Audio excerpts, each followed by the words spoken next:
मैं आपको एक्सप्लेन करने वाला हूँ न्यूट्रिशन के बारे में। आप लोग क्लास 10th में आ गए हो, क्लास 9 से अपनी क्लास 9 को तुम लोगों ने पास कर लिया है बहुत ही मेहनत, लगन और निष्ठा के साथ। अब हम लोग स्टार्ट करने जा रहे हैं क्लास 10th का बायोलॉजी का चैप्टर, दैट इज़ न्यूट्रिशन। तो एनसीईआरटी की लाइन बाय लाइन पढ़ते हैं। When we walk, ride a bicycle, we are using up energy. Even when we are not doing any apparent activity, energy is needed to maintain a state of order in our body. We also need material from outside in order to grow, develop, synthesize protein and other substance needed in the body. The source of energy and material is the food we eat. तो यहाँ पर क्या कह रहा है कि nutrition को हम लोग पहले समझते हैं कि क्या है आखिर ये। तो वो बोल रहा है जब हम चलते हैं, राइड करते हैं, साइकिल चलाते हैं तो हमारी बॉडी एनर्जी यूज़ करती है। लेकिन जब हम कोई भी ऐसी एक्टिविटी नहीं कर रहे होते हैं तो क्या हमारी बॉडी एनर्जी की ज़रूरत नहीं होती? हमारी बॉडी को बिल्कुल होती है जी, बिल्कुल हमारी बॉडी को एनर्जी चाहिए। बॉडी के इंटरनल फंक्शंस, बॉडी के इंटरनल जो एक्टिविटीज़ हैं उनको मेंटेन करने के लिए। भाई जब हम सो रहे होते हैं तब भी तो सांस ले रहे होते हैं ना, तो जब हम लोग सांस ले रहे होते हैं तो हमारा रिब केज ऊपर नीचे होता है। हमारा जो ये रिब केज है, इस तरीके से हमारे लंग्स जिस केज में पैक्ड होते हैं, है ना, ये रिब केज में ये भी ऊपर नीचे होता है, इन और आउटवर्ड्स मूव करता रहता है। तो इसके लिए भी तो एनर्जी की नीड होती है। तो वो एनर्जी कहाँ से आएगी? वो एनर्जी आएगी तो फूड से ही जो हम खाएंगे, आएगी तो उन सब्सटेंस से जो हम इनटेक करेंगे। तो that is nutrition, that is food intake जो हम करते हैं बॉडी के इंटरनल फंक्शंस को मेंटेन करने के लिए। अब दो तरीके का न्यूट्रिशन होता है। अगला है, पहला है ऑटोट्रॉफिक न्यूट्रिशन और दूसरा होगा हेटरोट्रॉफिक न्यूट्रिशन। तो आओ हम बात करते हैं कि कौन सी चीज़ क्या होती है। उससे पहले एनसीईआरटी में एक प्यारा सा छोटा सा ये पैरा दिया है, इसको डिस्कस करते हैं। The general requirement for energy and material is common in all organism. जो जनरल रिक्वायरमेंट है एनर्जी की एंड मटेरियल्स की, वो सभी ऑर्गेनिज्म में कॉमन है, ठीक है। But it is fulfilled in different ways. तो लेकिन इसका जो फुलफ़िल होता है, जो इसको हम ऑब्टेन करते हैं, ये अलग अलग ऑर्गेनिज्म में अलग अलग तरीके से इसकी हर एक ऑर्गेनिज्म इस रिक्वायरमेंट को फुलफ़िल करता है। कुछ ऑर्गेनिज्म जो है सिंपल फूड मटेरियल ऑब्टेन करते हैं इन ऑर्गेनिक सोर्सेज से in the form of carbon dioxide and water. और the organism autotrophs include green plants and some bacteria. Other organisms utilize complex substances. These complex substances have to be broken down into simpler ones before they can be used for the upkeep and growth of the body. To achieve these organisms use biocatalyst called enzyme. Thus heterotroph survival depends directly or indirectly on autotrophs. Heterotrophic organisms include animals and fungi. तो देखो भाई, fungi नहीं होता है, fungi होता है बोलेंगे sir, आगे देखेंगे। इन्होंने बोला था general requirements for energy and material is common in all organism. बिल्कुल सही बात है भाई, जो खाना एक अच्छे खासे ह्यूमन को चाहिए, मतलब एनर्जी जो चाहिए, जो मटेरियल उसको चाहिए, वही एक अच्छा खासा खाना और मटेरियल जो है एक काऊ को भी चाहिए, एक बफेलो को भी चाहिए। अब काऊ और बफेलो अलग तरीके से अपना फूड रिक्वायरमेंट ऑब्टेन करती हैं, हम अलग तरीके से ऑब्टेन करते हैं। प्लांट्स को भी चाहिए एनर्जी, प्लांट्स को भी मटेरियल चाहिए, तो वो उनका अपना अलग तरीका है, हमारा अपना एक अलग तरीका है। The organism utilise complex substance. कुछ ऑर्गेनिज्म ऐसे भी होते हैं जो कॉम्प्लेक्स सब्सटेंस को यूटिलाइज करते हैं और उनसे उनको ब्रेक डाउन करके सिंपलर फॉर्म में उनसे एनर्जी ऑब्टेन करते हैं। तो ये जो कॉम्प्लेक्स सब्सटेंस को ब्रेक डाउन करने के लिए जो कंटेंट चाहिए होता है, that content is known as enzyme, है ना, सुना होगा तुमने। Enzyme are the substance which increase the rate of reaction. तो कॉम्प्लेक्स सब्सटेंस को सिंपलेस्ट सब्सटेंस में कन्वर्ट करने के लिए कुछ स्पेसिफिक एंजाइम्स की नीड होती है जो कि इस मेटाबॉलिज्म प्रोसेस को फास्ट कर देते हैं। तो दैट आर द एंजाइम। और अब यहाँ पर दो तरीके का ऑर्गेनिज्म तुमको मिलेंगे, ऑटोट्रॉफ्स एंड हेटरोट्रॉफ्स। ऑटोट्रॉफ्स क्या होते हैं? जो अपना खाना खुद बनाते हैं, खुद बनाने का इन द सेंस किचन में जा कर के खुद नहीं बनाते हैं। खुद बनाने का मतलब है जो इंग्रेडिएंट्स हैं वो इस इंग्रेडिएंट्स को नेचुरली अपने आप ऑब्टेन करते हैं, उनकी रिएक्शन मेंटेन होती है और उसके बाद फूड सब्सटेंस बनता है। जैसे कि ऑटोट्रॉफिक न्यूट्रिशन का सबसे अच्छा एग्जांपल है हमारे ग्रीन प्लांट्स। ग्रीन प्लांट्स क्या करते हैं, हमारे इन्वायरमेंट से वो CO2 को उठा लेते हैं, कहते हैं आज वो CO2 मेरे पास आओ। फिर उसके बाद प्लांट्स हैं, प्लांट्स की रूट्स में ये लोग वाटर को एब्जॉर्ब करते हैं, दैट इज़ H2O। तो ये carbon dioxide and water, sunlight की प्रेजेंस है ही है इन्वायरमेंट में, क्लोरोफिल उनके पास होता ही है, ग्रीन कलर जो होता है प्लांट्स की लीव्स का, that is because of chlorophyll. तो in the presence of chlorophyll and sunlight CO2 और वाटर की हेल्प से वो अपना क्या बनाते हैं, ग्लूकोज बना लेते हैं। ग्लूकोज का मॉलिक्यूलर फॉर्मूला याद रखना C6H12O6। फिर उसके बाद ऑक्सीजन बनता है, देन वाटर बनता है। और कई एक बच्चों को कन्फ्यूज़न होती है कि सर ये ऑक्सीजन इससे रिलीज़ होकर आया है या इससे रिलीज़ होकर के आया है। तो मेरे प्यारे बच्चों, स्प्लिटिंग ऑफ वाटर से ऑक्सीजन रिलीज़ होती है, इस बात को याद रखेंगे। तो पहली चीज़ क्या है, इनका जो फोटोसिंथेसिस का जो पूरा प्रोसीजर है, पहला तो ये लोग लाइट एनर्जी को एब्जॉर्ब करते हैं बाय द क्लोरोफिल। फिर क्या होता है, फिर इस लाइट एनर्जी को केमिकल एनर्जी में कन्वर्ट करा जाता है। और उसके बाद क्या होता है, स्प्लिटिंग ऑफ वाटर मॉलिक्यूल्स होता है हाइड्रोजन एंड ऑक्सीजन में। फिर उसके बाद क्या होता है, कार्बन डाइऑक्साइड का रिडक्शन हो जाता है कार्बोहाइड्रेट्स में। बस सिंपल सी बात है। ये 3 स्टेप फोटोसिंथेसिस में होते हैं, इनको याद रखना है। Absorption of light energy, conversion of light energy into chemical energy, splitting of water, उसके बाद reduction of carbon dioxide into carbohydrate. बस हो गया फोटोसिंथेसिस। अब ये देखो एक लीफ के स्ट्रक्चर दिए उन्होंने यहाँ पर, आओ जो थोड़ा थोड़ा समझ लेते हैं हम लोग, नहीं तो तुम बोलोगे भैया कुछ समझाते नहीं हैं। देखो ये लीव है, ऐसे तुमने सिंपल सी लीव देखी होगी, प्यारी सी लीव देखी होगी तुमने। इस लीव में जो ये मिड लाइन होती है ना, इसको मिड रेप बोलते हैं, जो कि यहाँ पर दिखाया गया है। तो that is the mid rape. और उसी के साथ साथ ये वेन्स हैं, उसी के साथ साथ ये जो लीफ लाइक स्ट्रक्चर है, ये इसको लीफ ब्लेड या लैमिना बोलते हैं। आप इसको लीफ ब्लेड बोल सकते हो, लैमिना बोल सकते हो, जो तुम्हारा दिल करे वो तुम वो बोल सकते हो, ठीक है। ये xylem and phloem vascular bundles हैं। ये क्यूटिकल लाइक स्ट्रक्चर है, ये अपर एपिडर्मिस है, ये नीचे लोअर एपिडर्मिस है।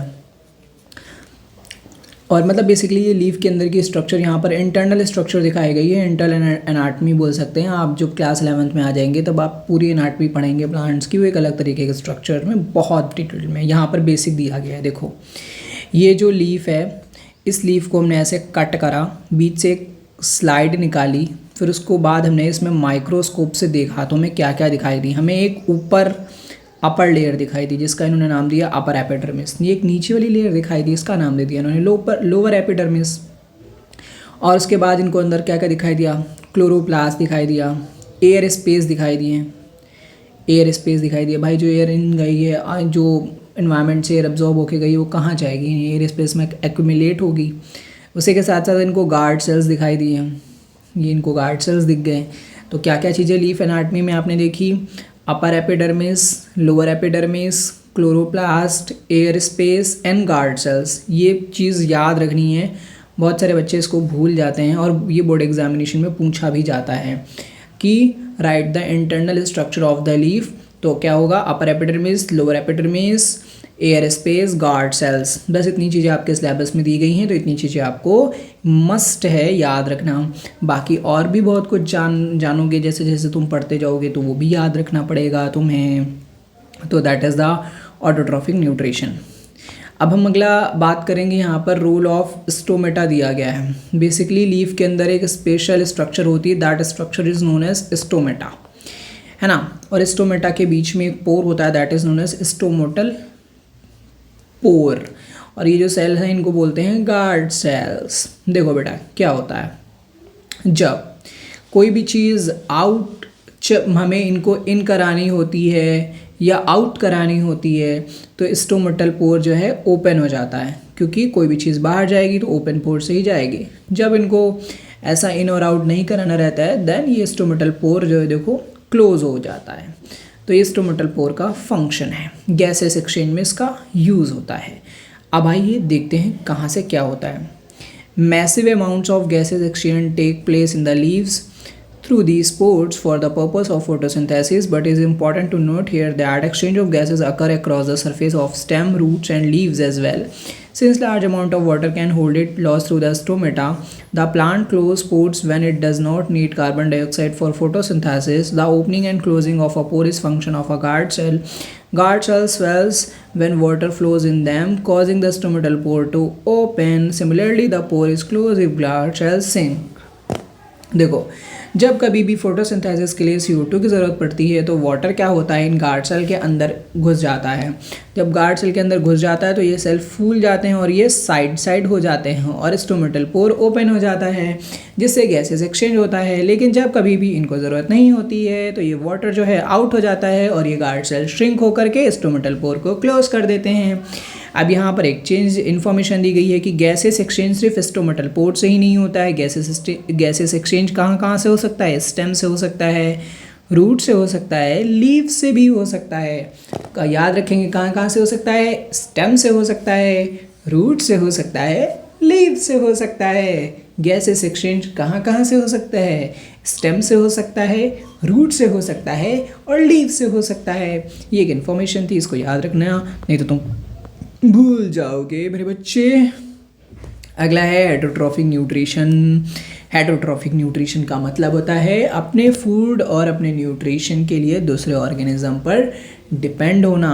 जैसे कि हम लोग डिपेंड हैं, तो हम लोग किसके ऊपर डिपेंड हैं? हम लोग डिपेंड हैं ग्रीन प्लांट्स के ऊपर, एनिमल्स के ऊपर।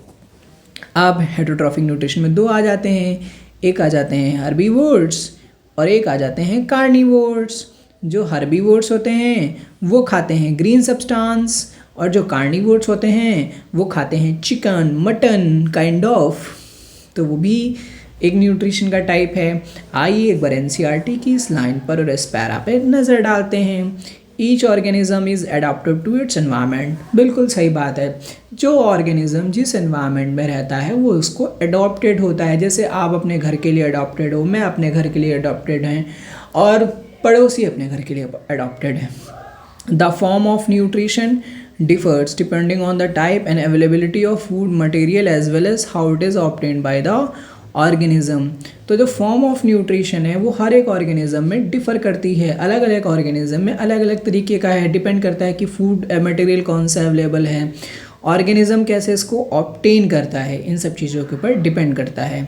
और एक लाइन सुनेंगे कि उलझ करके तेरी जुल्फ़ों में यूँ आबाद हो जाऊँ, जैसे लखनऊ का मैं अमीनाबाद हो जाऊँ। गज़ल कहने लगा हूँ ज़रा मुस्कुरा तो दो, यही तो चाहती थी तुम कि मैं बर्बाद हो जाऊँ। आगे पढ़ेंगे। For example, whether food source is stationary और मोबाइल। मतलब हो सकता है फूड सोर्स स्टेशनरी हो, जैसे ग्रासेस कहीं मूव नहीं करती, अपनी जगह पर ही रहती हैं। वो ये भी हो सकता है कि फूड सोर्स मूवेबल हो, जैसे डियर भागता रहता है, जो लोग चिकन मटन खाते हैं वो इस चीज़ को रिलेट कर सकते हैं। would allow for difference in how the food is assessed and what is the nutritive apparatus used by cow and lion. There is a range of strategies by which food is taken in and used by organism. Some organism break down the food material outside the body and then absorb it. The example are fungi like bread molds, yeast and mushrooms. Other take it whole material, break it down inside the body. What can be taken in broken depends on the body digestion and functioning. Some other organisms derive nutrition from plants or animals without killing them. The parasitic nutritive strategy is used by a wide variety of organisms like cuscata, amarbeil, ticks, lice, leeches and tapeworms. देखो बेटा, अब यहाँ पर एक बहुत important चीज़ आपको समझ के रखनी है। काफ़ी यहाँ पर उन्होंने हेटरोट्रॉफिक न्यूट्रिशन के भी टाइप बताए, कुछ एक्सप्लेन करा उन्होंने बताया कुछ ऑर्गेनिज्म ऐसे भी होते हैं जो फूड सब्सटेंस उनको खाना होता है उसको अपनी बॉडी के बाहर ही, जो डाइजेस्टिव जूसेस हैं बॉडी के बाहर ही रिलीज़ कर देते हैं। ये सिंपल फॉर्म में कन्वर्ट हो जाता है और फिर इससे न्यूट्रिशन ये एब्जॉर्ब कर लेता है। तो इस तरीके का भी एक मैकेनिज़्म है। दूसरा मैकेनिज़्म ये है कि ये फूड सब्सटेंस, जैसे कोई ऑर्गेनिज़्म है तो इस ऑर्गेनिज़्म के अंदर ही ये फूड सब्सटेंस आ जाए और ये इसके अंदर ही जूसेस को रिलीज़ करके इसको डाइजेस्ट कर दे। एक मैकेनिज़्म ये भी हो सकता है। आगे बात करेंगे कि एग्जाम्पल क्या क्या हैं, जैसे कि ये था ब्रेड, माउल्स, यीस्ट एंड मशरूम, ये वाला मैकेनिज़्म फॉलो करते हैं। बॉडी के बाहर अपना डाइजेस्टिव जूसेस रिलीज़ करते हैं, उसको डिकम्पोज करते हैं और उसका न्यूट्रिशन एब्सॉर्ब कर लेते हैं।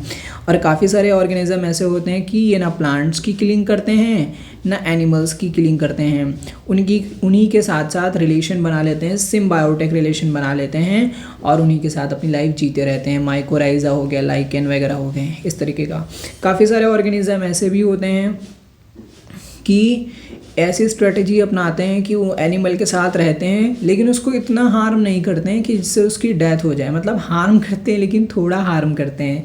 जैसे एग्जांपल है भाई, टिक्स हो गई, लाइसेस हो गई, लीचेस हो गई, टेप वर्म हो गई। तो ये जिस ऑर्गेनिज्म के साथ रहते हैं उसी से न्यूट्रिशन लेते रहते हैं, तो न्यूट्रिशन ले रहे हैं तो उसके एक तरीके से हार्म भी कर रहे हैं, थोड़ा बहुत हल्का फुल्का। कैसा हार्म कर रहे हैं, क्या उसकी जान ले लेंगे? नहीं, harm in the sense nutrition का हार्म हो रहा है थोड़ा सा, यार खाना वो बना रहे हैं बट ये भी ले रहे हैं ना। तो जैसे हमारे सर में जू हैं तो वो भी एक तरीके के पैरासाइट ही हैं, हमारी बॉडी में रह रहे हैं, हम ही से न्यूट्रिशन ले रहे हैं, तो दीज आर पैरासिटिक रिलेशनशिप। तो it is all for the heterotrophic nutrition and nutrition and autotrophic nutrition.